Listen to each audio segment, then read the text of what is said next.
સૌરાષ્ટ્રની લોકવાયકાઓમાં એક એવા રક્ષકની વાત છે જે ફક્ત મધરાત્રિ જ દેખાય છે અને એ પણ ફક્ત સાચા માણસની રક્ષા કરવા માટે. આ છે મામા દેવની ગાથા. ચાલો આજે આ રહસ્યમય કથાની અંદર ઊંડા ઉતરીએ. આખી વાતનો આધાર જ આ સવાલ પર છે કે રાતના 12 વાગે એવું તો શું થાય છે? જૂની માન્યતાઓ પ્રમાણે આ એવો સમય છે જ્યારે આપણી દુનિયા અને અદૃશ્ય શક્તિઓની દુનિયા વચ્ચેનો પડદો એકદમ પાતળો થઈ જાય છે. હા, તો આ છે મધરાતનું રહસ્ય. સ્થાનિક માન્યતાઓમાં રાતના 12 વાગ્યાનો સમય ખૂબ જ શક્તિશાળી અને ભેદી ગણાય છે. એમ કહેવાય છે કે આ જ ક્ષણે દૈવી શક્તિઓ પૃથ્વીની સૌથી નજીક અને સૌથી વધુ સક્રિય હોય છે. તો સવાલ એ છે કે આવા રહસ્યમય સમયે રક્ષા કોણ કરે છે? બસ અહીંથી જ શરૂઆત થાય છે મામાદેવની વાત. ચલો જોઈએ કે લોકકથાઓમાં એમનું વર્ણન કેવું કરવામાં આવ્યું છે. જરા કલ્પના કરો, દૂધ જેવા સફેદ વસ્ત્રો, માથે રજવાડી સાફો, મોટી અને એકદમ તીક્ષ્ણ આંખો, રૂઆબદાર મોટી મૂંછો અને કમર પર લટકતી તીક્ષ્ણ કટાર. આ વર્ણન જ એક શૌર્યવાન યોદ્ધાની છબી ઊભી કરે છે, જે એક ભવ્ય સફેદ ઘોડા પર સવાર થઈને આવે છે. હવે સૌથી રસપ્રદ વાત તો એ છે કે મામાદેવને ચડાવવાથી પ્રસાદી પણ કેટલી અલગ છે. સિગારેટ, ગુલાબ અને અત્તર. આ વસ્તુઓ એ વાતનો પુરાવો છે કે આ દેવ લોકો સાથે કેટલા ઊંડાણથી જોડાયેલા છે. પણ આ બધી વાતો ખાલી લોકવાયકાઓ જ નથી.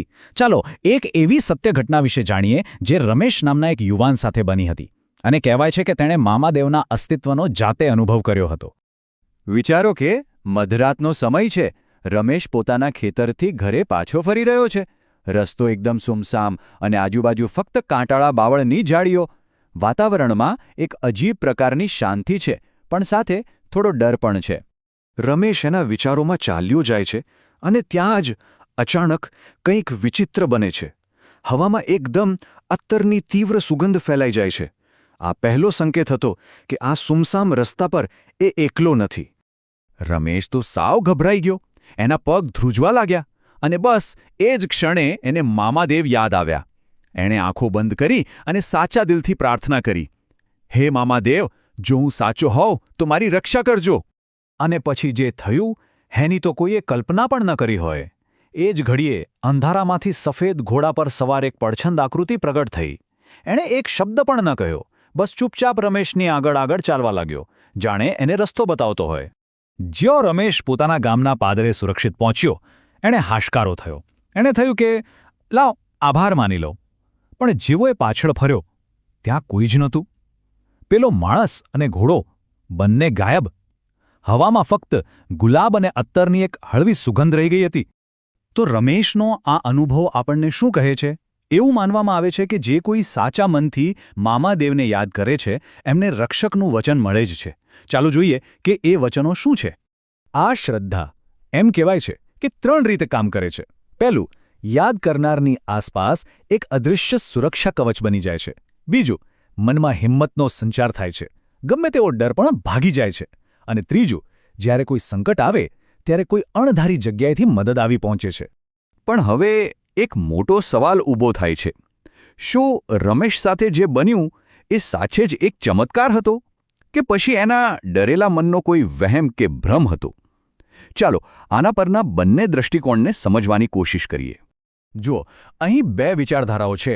એક તરફ જે માને છે એમના માટે આ એકદમ સાચો દૈવી ચમત્કાર છે કે દેવતાએ પોતે આવીને ભક્તની રક્ષા કરી. પણ બીજી બાજુ વૈજ્ઞાનિક દૃષ્ટિકોણ કહે છે કે આ મનનો ભ્રમ હોઈ શકે છે, જેમાં અત્યંત ડર અને ઊંડી શ્રદ્ધાએ મળીને મનમાં એક છબી બનાવી દીધી. બંને દલીલો વિચારવા જેવી છે. અને અહીંયા આખી વાત વધુ ઊંડી બને છે. મામાદેવને ફક્ત રક્ષક જ નહીં પણ ન્યાયના દેવતા પણ કહેવાય છે. માન્યતા એવી છે કે એમનું રક્ષણ દરેકને નથી મળતું, પણ ફક્ત એમને જ મળે છે જેમનું હૃદય સાફ અને કર્મો સાચા હોય. તો પછી આ આખી વાર્તાનો સાર શું છે?